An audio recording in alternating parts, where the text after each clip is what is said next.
Ukuzenza idini. Eso sisaci.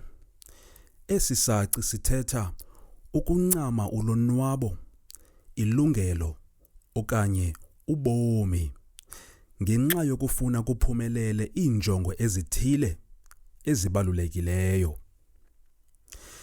NgesiNgesi singathi to make oneself a sacrifice.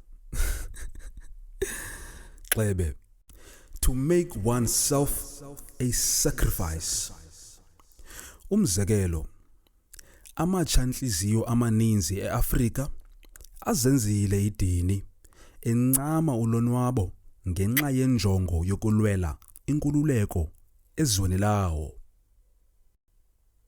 Ngatsho.